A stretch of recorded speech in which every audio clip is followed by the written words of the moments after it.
Let's get into this, go a little bit further here. And again, guys, we're going to stick with 1.1 and just take our time with it. All right, let's keep going here. 1.1. So, one of the best ways to understand how all of this stuff is laid out, how this entire spectrum of AI is laid out, is to understand this right here, this hierarchy. So, you've got AI, artificial intelligence, it mimics human cognition.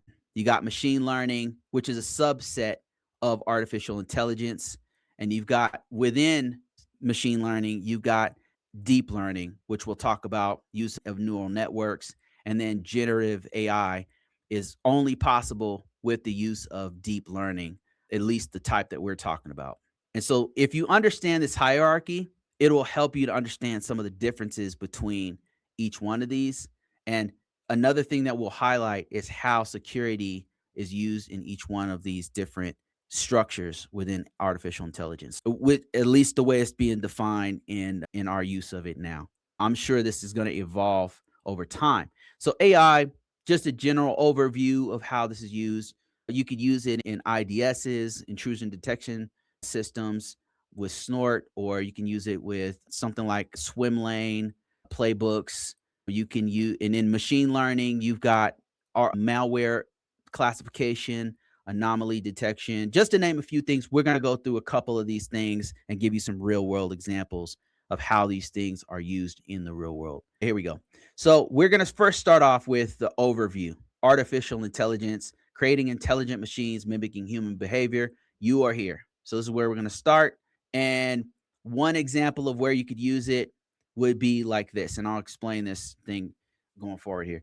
SOAR is security, orchestrated automation, and response. So this is something that's used within things like Splunk, swim lane, and a couple of other tools that allow you to automate gathering information from logs, and then doing processing of those logs, and then even help you with ticketing and everything, resolution. It from start to finish, they've got tools that will help you to do this. And AI makes it so that you can make this whole process faster, much faster and much easier, and give you some depth.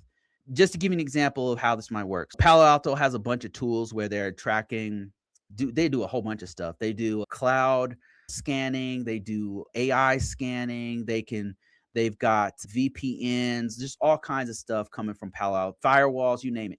So they have a whole bunch of different logs that we can pull into something like a security information event manager, right?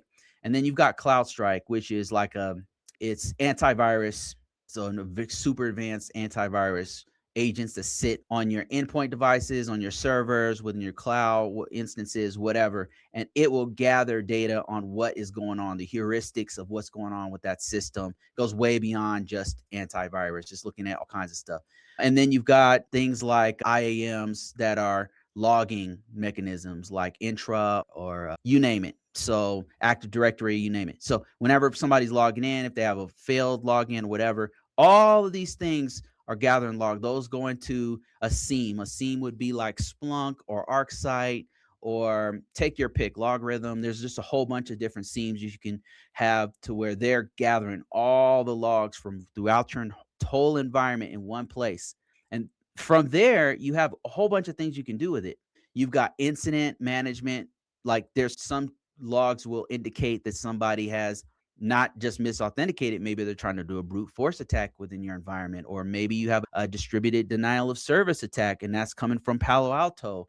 And your system will be able to pick that up. With AI, things like Copilot, it can actually see patterns within all the behaviors that's going throughout your entire environment. So this is where artificial intelligence is going to be really good. It can help you to also do case analysis with AI prompts. It can help automate playbooks so you know how to respond to certain incidents. So there's just a whole bunch of things you can do across your security, orchestration, automation, and response. So that's just like a whole overview of where it can help you out. So this is all stuff that's really going to help us as security people. One of the talks that keeps coming up is that AI is going to take jobs and all that kind of stuff. One part I don't see talked about is how it's going to actually help us to do our job better. In cybersecurity, we don't have enough people to do this work. Oftentimes, in the last 10 jobs I've been at in positions, We don't have enough people to do the work. There's tons and tons, terabytes of data coming through and in and out of the network, and we don't have enough people to look at all this stuff. AI makes it so that we can, with using the people we have, do a very good job at automating playbooks, analyzing cases, and actually taking advantage of these tools that help us to see, have a deeper view of what is going on.